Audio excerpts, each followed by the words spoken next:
তারপরে এখন খরগোশের মশলা পড়েন যে খরগোশ খাওয়া যায় কিনা। খরগোশের দামামে কিস্সা আছে। খরগোশ আমি জীবনে খাইনি একবার ছাড়া,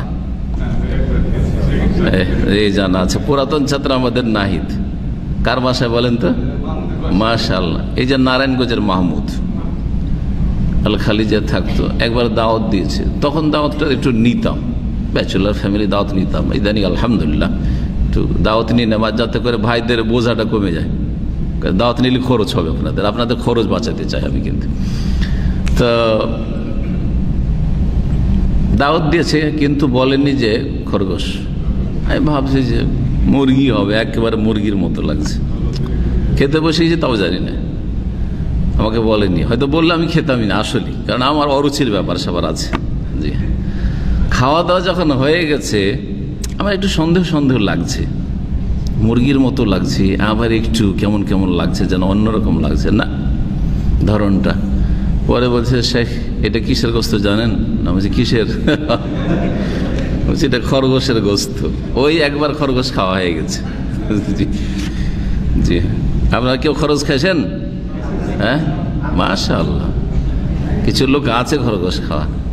আনাস রাদিয়াল্লাহু তাআলা আনহু থেকে বর্ণিত 1152 নম্বর হাদিস, ফি কিসসাতিল আরনাব, খরগোশের একটি লম্বা ঘটনার, খরগোশ শিকার করার ঘটনা। তাতে আছে যে কালা ফাযাবাহা, সাহাবী জনৈক সাহাবী জবাই করলেন। ফাবাআসা বিওয়ারিকিহা ইলা রাসূলিল্লাহ সাল্লাল্লাহু আলাইহি সাল্লাম, তারপরে তার রানটা, ওয়ারিক বলা হয় পাছাকে, নিতম্বকে। মানুষের ওয়ারিক হচ্ছে কোনটা? নিতম্ব, সহজ ভাষায় পাছা। জি জি, এটাকে বলা হয় ওয়ারিক। তাহলে খরগোশের পাছা মানে পেছনের অংশটুকু, তার মানে রান বলতে হবে। রাসূলুল্লাহ সাল্লাল্লাহু আলাইহি ওয়াসাল্লামের কাছে এই খরগোশের রান পাঠিয়ে দিলেন কোন এক সাহাবী। ফাকাবিলাহু, রাসূলুল্লাহ সেটা সাদরে গ্রহণ করলেন। মুত্তাফাক বুখারী মুসলিমের হাদিস, বুখারী মুসলিমের হাদিস।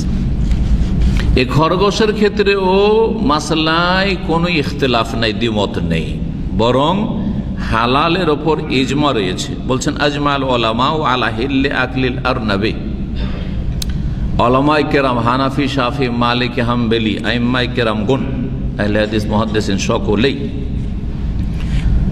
খরগোশ খাওয়া হালাল এর ওপর ঐক্যমত পোষণ করেছেন। এই হাদিসটি সহিহ বুখারী মুসলিমে রয়েছে। এছাড়াও আরও প্রমাণ রয়েছে। আব্দুল্লাহ বিন উমর রাদিয়াল্লাহু তাআলা আনহুমা আর তাবেঈ ইকরিমা ইবনে আবি লাইলা, তারা অপছন্দ করতেন খরগোশ খাওয়াকে। তাহলে সালাফদের যুগে কিছু ইখতিলাফ ছিল, কিছু কিছু মাসলা মাসাইলে হালাল হারামের ক্ষেত্রে সাহাবায়ে কেরামদের যুগে অথবা তাবেঈনদের যুগে বিচ্ছিন্ন কিছু ইখতিলাফ ছিল, মানে এক দুজনের ভিন্ন মত ছিল। কিন্তু তার কারণ তাদের কাছে হয়তো সেই মর্মে হাদিস বা দলিল রাসূলুল্লাহ সাল্লাল্লাহু আলাইহি ওয়াসাল্লাম থেকে পৌঁছেনি, তখন তারা ইজতিহাদ করেছেন যে এটা খাবায়েসের অন্তর্ভুক্ত হবে, আর খাবায়েস হারাম আল্লাহ করেছেন কোরআনে, সুতরাং হালাল হবে না বা অপছন্দনীয়। তাদের একজন ছিলেন সাহাবী আব্দুল্লাহ বিন উমর রাদিয়াল্লাহু আনহু। আবু দাউদ বাইহাকিতে রয়েছে আব্দুল্লাহ বিন উমর থেকে, আন্না জিয়া বিআলা নবী সাল্লাল্লাহু আলাইহি ওয়াসাল্লাম ওয়া লাম ইয়ানহানা, এরকম বর্ণনা তিনি করেছেন। নবী সাল্লাল্লাহু আলাইহি ওয়াসাল্লামের কাছে নিয়ে আসা হয়েছে, কিন্তু তিনি খাননি আর নিষেধ করেননি, তিনি মাকরুহ মনে করতেন।